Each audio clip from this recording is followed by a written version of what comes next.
Good evening students, हाय। आज हम लोग एसपी का जो चैप्टर नंबर 2 है उसका एक हम लोग जो पॉइंट पढ़ रहे हैं तो वो है ploughing back of profits. Ploughing back of profit का मतलब क्या होता है? जैसे अभी तक के तुम लोग ने शेयर्स के बारे में पढ़ा है, जितने भी ये चैप्टर के लेक्चर्स है वो अटेंड करोगे तो समझ में आएगा शेयर्स क्या होता है, equity shares, preference shares. Okay, तो ये सारे शेयर्स जो है कंपनी जो इशू करती है लोगों को, लोग शेयर्स को ख़रीदते हैं और कंपनी के पास पैसा आता है और उस पैसे से कंपनी अपने बिज़नेस को चलाती है, स्टार्ट भी करती है उस पैसे से बिज़नेस को और चलाती भी है। अब जब कंपनी चलती है और जब कंपनी में प्रॉफिट होता है, उस वक्त क्या होता है कि कंपनी को जब प्रॉफिट होता है तो जिन जिन लोगों ने शेयर्स ख़रीदा है उनको उनका जो भी फ़ायदा हुआ है, कंपनी का जो भी फ़ायदा हुआ है, अब जो भी लोगों ने जितने जितने शेयर्स खरीदे उनके शेयर्स के हिसाब से उनको प्रॉफिट में से हिस्सा मिलेगा, मतलब फ़ायदे में से हिस्सा मिलेगा, जिसको हम लोग डिविडेंड में कहते हैं। प्रॉफिट का जो हिस्सा मिलता है, जो भी लोग शेयर्स खरीदते हैं, जैसे हम भी खरीद सकते हैं, तो हमको जो हिस्सा मिलेगा उसको डिविडेंड कहते हैं। तो अभी समझ लो जैसे कंपनी को 100 करोड़ का फ़ायदा हुआ, अब कंपनी चाहे तो पूरे 70-80 करोड़ भी डिविडेंड में दे सकती है। डिविडेंड मतलब हम लोग के पास कैश आएगा, चेक आएगा, पेमेंट आएगा बैंक में। अब क्या होता है, कई बार कंपनी पूरे 100 करोड़ में से 80 करोड़ चेक या पैसे देने के बदले, डिविडेंड देने के बदले कंपनी क्या करती है, उस 80 करोड़ में से 20-30 करोड़ ही लोगों को बांटती है, जो भी लोगों ने शेयर्स खरीदा उनको हिस्सा देती है प्रॉफिट में से, और जो भी बचता है 40-50 करोड़ एक्स्ट्रा, उसको क्या करती है, अपने कंपनी के बिज़नेस में वापस लगा देती है। मतलब जो भी प्रॉफिट हुआ उसका कुछ हिस्सा ही देकर, या चाहे तो कंपनी पूरा हिस्सा ही अपने बिज़नेस में वापस लगा सकती है। तो जो पूरा हिस्सा वापस बिज़नेस में लग जाएगा, प्रॉफिट का पैसा जो वापस बिज़नेस में कंपनी अपने लगा देगी, उसी को कहते हैं प्लफिंग बैक ऑफ प्रॉफिट। मतलब कंपनी का ही जो प्रॉफिट का पैसा है वो वापस कंपनी ने अपने ही बिज़नेस में लगा दिया, मतलब कंपनी के अंदर वो पैसा वापस लग गया। इससे फ़ायदा क्या होगा कंपनी में? जब समझ लो हमने 500 करोड़ की कंपनी चला रहे थे और कंपनी को 200 करोड़ का फ़ायदा हुआ फॉर एग्ज़ाम्पल, तो कंपनी ने 200 करोड़ में से 150 करोड़, 150 करोड़ वापस बिज़नेस में लगा दिए। तो अब कंपनी के पास 500 करोड़ से कितने हो गए, 650 करोड़, 500 करोड़ से 650 करोड़ हो गए, 150 करोड़ प्रॉफिट के वापस लग गए। उसी को कहते हैं ploughing back of profit, profit को वापस बिजनेस में लगा देना। तो ploughing back of profit is also called as retained earning. उसको क्या कहते हैं, रिटेन्ड अर्निंग भी कहते हैं। मतलब रिटेन क्यों, मतलब वो डिविडेंड में जो लोगों को पैसे बांटते हैं वो पूरे बांटने के बजाय वापस से बिज़नेस में ही लगा देना, मतलब बिज़नेस का पैसा बिज़नेस में ही रखना और बिज़नेस में लगा देना। तो रिटेन करके रखना, रिटेन मतलब अपना प्रॉफिट का पैसा अपने पास ही बिज़नेस में रखना और बिज़नेस में लगा के बिज़नेस को आगे बढ़ाना। It is important source of financing working capital. ये बहुत ही इंपॉर्टेंट सोर्स है।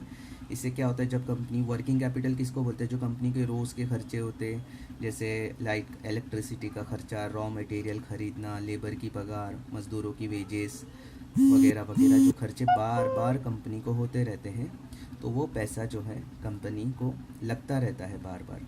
तो कंपनी क्या करती है, जो प्रॉफिट होता है कंपनी के बिज़नेस में वो पैसा वापस बिज़नेस में लगा देती है और जो रेगुलर खर्चे रहते हैं उसमें यूज़ करती है, as well as fixed capital. यही कैपिटल इधर भी लिखा है, फिक्स कैपिटल। फिक्स कैपिटल मतलब क्या, जो कंपनी कभी कभार खर्चा करती है, जैसे मशीन, कोई बिल्डिंग खरीद ली, कोई ज़मीन खरीद ली, कोई मोटर वैन खरीद लिए यूज़ के लिए बिज़नेस के, ओके, फर्नीचर खरीद लिया, तो उसको फिक्स कैपिटल कहते हैं। नीड्स ऑफ एन ऑर्गेनाइजेशन, तो कंपनी अपने प्रॉफिट के पैसे को वर्किंग कैपिटल में, मतलब रोज़ के छोटे मोटे खर्चे, मज़दूरों की पगार, इलेक्ट्रिसिटी बिल या फिर कोई जायदाद खरीदने में लगा सकती है, instead of distributing all the profit to the share holder. जैसे मैंने कहा था कि अगर 100 करोड़ का फ़ायदा हुआ तो पूरे समझ लो उसमें से 80 करोड़ कंपनी नहीं बांटेगी, 20 करोड़ कंपनी रखती है साइड में, जिसको हम लोग रिजर्व फंड कहते हैं, वो संभाल के रखती है ताकि बुरे वक्त में या कोई आने वाले वक्त में ज़रूरत के हिसाब से काम आए।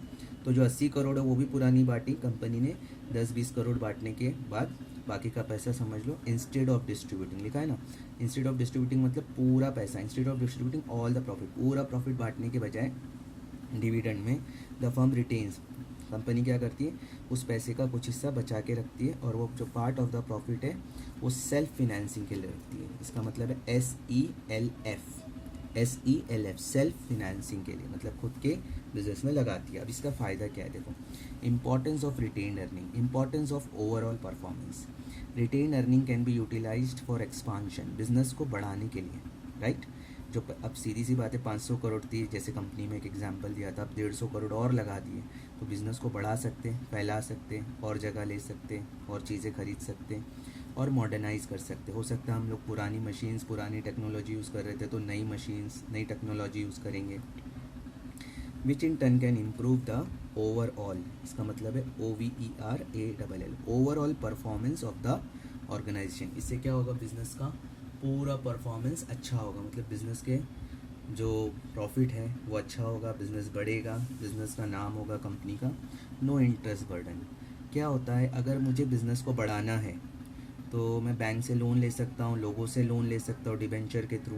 अब इसमें क्या होता है कि अगर मैं लोन लेता हूँ तो मुझे हर साल उस पर इंटरेस्ट देना पड़ेगा, फिक्स रेट ऑफ इंटरेस्ट, जो कि अगर मुझे प्रॉफिट होगा तो भी देना है, प्रॉफिट नहीं होगा तो भी देना है, मतलब नुकसान में तो देना ही, प्रॉफिट में तो देना ही है, नुकसान में भी देना पड़ेगा, जो कि कई बार बहुत टफ हो जाता है कंपनी के लिए, बहुत नुकसान में आ जाती कंपनी। इंटरेस्ट ऐसी चीज़ है कि नुकसान होता रहे तो भी हर साल इंटरेस्ट देना ही अलग से निकाल के, जिनसे भी हमने लोन लिया है। तो ये चीज़ें इसमें क्या होता है, हमने लोन नहीं लिया, हमने क्या किया, अपना ही प्रॉफिट बिजनेस में लगा दिया, तो there is no cost of financing the retained earning.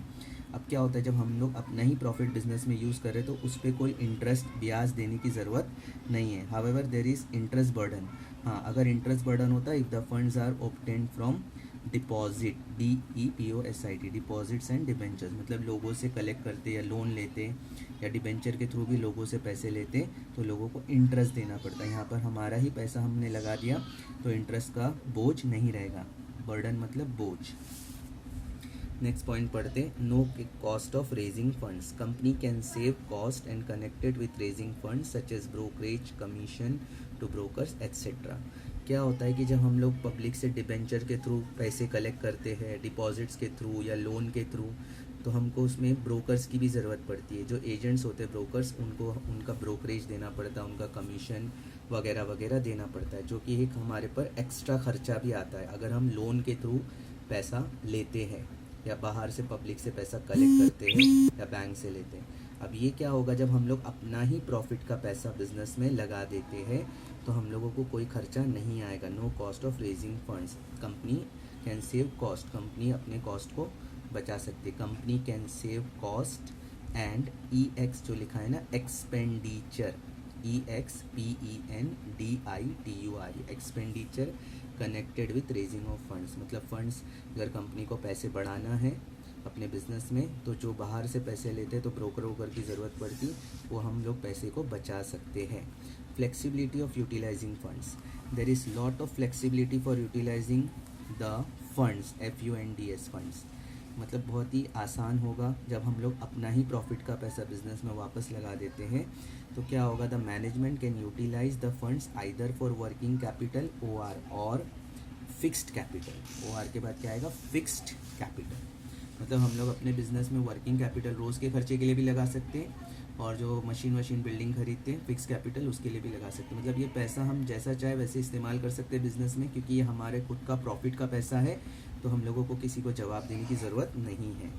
Investors confidence, अब क्या होगा कि जो भी हमारी कंपनी में इन्वेस्टर्स जो हमारी कंपनी में पैसा लगाना चाहते हैं वो लोग सबसे पहले क्या देखेंगे कि हमारे ऊपर कितना उधार है, लोन कितना है, कर्ज़ा, अगर कर्ज़ा ज़्यादा है तो लोग डरेंगे कि पता नहीं इनके पास, इनको बिज़नेस के लिए पैसा देंगे, इनका कर्ज़ा ही इतना है, कल को डूब गई कंपनी, उधार नहीं चुका पाए। तो सबसे पहले क्या होगा इसमें, retained earning indicates a healthy practice. अब इसमें क्या होता है, रिटेन अर्निंग जो है ना एक हेल्थी प्रैक्टिस क्रिएट करता है, a part of the company, therefore investors develop confidence in the company. इसमें क्या होता है, जब आप खुद का पैसा ही बिज़नेस में लगा रहता है तो बिज़नेस को कोई टेंशन नहीं है, बिज़नेस का खुद का पैसा है, उधार बहुत कम या नहीं के बराबर होगा उधार कंपनी पे, तो लोगों को लगेगा ये कंपनी पे बहुत कम कर्जा है या नहीं है, कंपनी इतनी अच्छी है कि अपने खुद के पैसे के खुद के बल पे चल रही है, तो लोग हमारे पर भरोसा करेंगे और पैसे लगाएंगे। इसलिए कहा गया इन्वेस्टर्स कॉन्फिडेंस एक हेल्थी प्रैक्टिस है, मतलब हेल्थी प्रैक्टिस एक अच्छी प्रैक्टिस है कंपनी की। सेहतमंद कंपनी का मतलब ही है जो खुद के पैसे को बिजनेस में लगाए, ना कि कर्जा लेके चलाए। इश्यू ऑफ बोनस शेयर्स, अब इसमें क्या होता है, जब कंपनी अपने ही पैसे को बिजनेस में लगाती है, मैंने कहा था डिविडेंड में लोगों को पैसे मिलते, चेक से, कैश से, बैंक में ट्रांसफ़र होते हैं। अब इसमें क्या होता है कि लोगों को पैसे नहीं मिलते, तो लोग को हम क्या कर सकते हैं जब हम अपना ही पैसा बिजनेस में लगा दिए। जैसे मैंने एक एग्जांपल दिया था, 150 करोड़ 500 करोड़ की कंपनी में 150 करोड़ जो प्रॉफिट 200 करोड़ है, उसमें से 50 करोड़ हमने साइड में रिजर्व फंड में रखा, 150 करोड़ को हमने क्या किया, जो है वापस कंपनी में लगा दिया फॉर एग्जांपल। तो हम लोग 150 करोड़ के क्या कर सकते हैं, लोगों को शेयर्स दे सकते हैं। मतलब पैसा हमारे पास ही रहेगा, हमारे बिजनेस में लगेगा, और उतने अमाउंट का हम लोगों को, जो हमारे शेयर होल्डर्स हैं, इक्विटी शेयर होल्डर्स याद होगा, उनको फ्री में बोनस शेयर दे सकते हैं। तो क्या होगा, उनके शेयर्स बढ़ेंगे, नंबर ऑफ़ शेयर्स बढ़ जाएंगे। जैसे हम लोग बोनस शेयर्स कैसे देते हैं, 1:1, मतलब एक शेयर्स पे एक शेयर्स फ्री।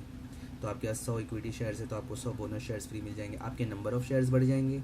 अब जब बोनस शेयर इशू होता है तो क्या होता है, कंपनी की रेपुटेशन बढ़ जाती है, कंपनी बहुत अच्छी है तो लोग उसके शेयर ज़्यादा खरीदते हैं और उसका मार्केट में प्राइस क्या होता है, बढ़ता है। तो ये भी फ़ायदा है। तो bonus shares, retained earning can be use to issue, okay, to issue bonus shares, BONUS।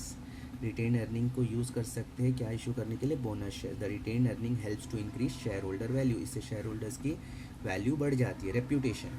Retain earning improves image of the company, retain earning से क्या होता है, कंपनी की इमेज बन जाती है। सीधी सी बात है, उधार नहीं ले रहे, हम अपने ही पैसे को बिजनेस में लगा रहे हैं, तो इससे क्या होगा, हमारा रेप्यूटेशन बढ़ जाएगा मार्केट में। It improves image of the company, it improves credit worthiness of a company. कल को अगर हमको आने वाले वक्त में कभी उधार की ज़रूरत पड़ेगी तो इतनी मजबूत कंपनी है तो कोई भी हमको उधार भी देने के लिए राज़ी हो जाएगा, इस क्योंकि हमारी रेप्यूटेशन बहुत अच्छी हो जाएगी, goodwill. No dilution of control, retain earning do not dilute the control. Retain earning से कंट्रोल डाइल्यूट नहीं होता है। इसका मतलब क्या हुआ, जैसे अगर हम लोग अपना ही प्रॉफिट का पैसा बिजनेस में लगा देते हैं तो हमारे पास जो है, हमने किसी बाहर वाले से पैसे नहीं लिए, राइट। अच्छा, कई बार ऐसा भी होता है, अगर कंपनी को और पैसे की ज़रूरत पड़ती तो कंपनी शेयर्स बेचती है, लोन तो नहीं लेती है पर शेयर्स बेचती है। तो मिसाल के तौर पे फॉर एग्जांपल, अगर हमारे पास पुराने 1,000 शेयर होल्डर्स थे, ये हमारी कंपनी में बहुत पहले से है, अब क्या हुआ, हम लोगों को और पैसे की ज़रूरत पड़ी, हमने और 500 समझ लो 500 करोड़ के शेयर्स बेचे और बहुत सारे लोगों ने हमारे शेयर्स खरीदे। अब क्या होगा, पुराने 1,000 शेयर होल्डर और अभी समझ लो हमारे फॉर एग्ज़ाम्पल नए 500 शेयर होल्डर, एक एग्जांपल लेते हैं, 500 शेयर होल्डर नए हो गए, पहले के 1000 और अभी के नए 500। अब क्या होगा, जो पुराने शेयर होल्डर है उनसे कंपनी अच्छे से चल रही थी, लेकिन जब नए 500 शेयर होल्डर आ जाएंगे, इससे कंपनी में जब फैसला लेंगे तो पहले 1000 लोग फैसला लेते थे, अब 1500 मतलब 1500 लोग फैसला लेंगे, जिसमें कई बार फैसला लेने में बहुत प्रॉब्लम्स आएगी क्योंकि लोगों के अलग अलग सोच होती है। और इससे क्या होगा, कंपनी का जो फैसला है वो लेने में बहुत इश्यूज़ आ सकते हैं। जितने ज़्यादा लोग उतने फैसला लेने में अलग अलग लोगों की राय हो सकती है, नए नए, क्योंकि नए शेयर होल्डर्स होंगे, उनकी नई सोच होगी। तो इससे क्या होता है, कंट्रोल जो है वो फैल जाता है। अगर नए शेयर्स बेचेंगे तो कंट्रोल फैल जाएगा। तो इसमें लिखा है नो डाइल्यूशन, इसमें कंट्रोल नहीं फैलेगा क्योंकि 1000 शेयर होल्डर जो पुराने थे वही हमारे पास है, क्योंकि हमने किसी को ना शेयर्स बेचा ना लोन लिया, हमने हमारी प्रॉफिट को बिजनेस में लगा दिया। इसलिए कहा है retained earning do not dilute the control over working of the firm, the control remains with existing share holder. जो कंट्रोल है वो पुराने ही शेयर होल्डर, एग्जिस्टिंग मतलब जो हमारे पहले से शेयर होल्डर है कंपनी के, उन्हीं के पास रहेगा, कोई नया शेयर होल्डर नहीं आएगा। तो इसी को कहते हैं प्लफिंग बैक ऑफ प्रॉफिट। ये कंपनी के लिए बहुत बेनिफिट होता है क्योंकि कंपनी अपने ही पैसे से पूरा बिजनेस को आगे बढ़ाती है, ना लोन लेती है ना उधार का टेंशन, और इससे बोनस शेयर भी इशू करती है। इससे कंपनी की इमेज अच्छी हो जाती है, गुडविल बन जाती है। तो इसी को कहते हैं हम प्लफिंग बैक ऑफ प्रॉफिट बोल सकते हो, रिटेन्ड अर्निंग बोल सकते हो, ओके, क्या बोल सकते हो, रिटेन्ड अर्निंग। तो इसी को हम लोग कहते हैं कैपिटलाइजेशन भी कह सकते हैं, री इन्वेस्टमेंट भी कह सकते हैं, okay. So it is very important, objectives में भी इसके ऊपर 1-2 क्वेश्चंस पूछ सकते हैं, ओके। कोई डाउट है तो व्हाट्सअप करो, कॉल करो, डोंट वरी, लेकिन याद से इसको सबको लिखो अपनी नोटबुक में, okay. That's all for the day, thank you.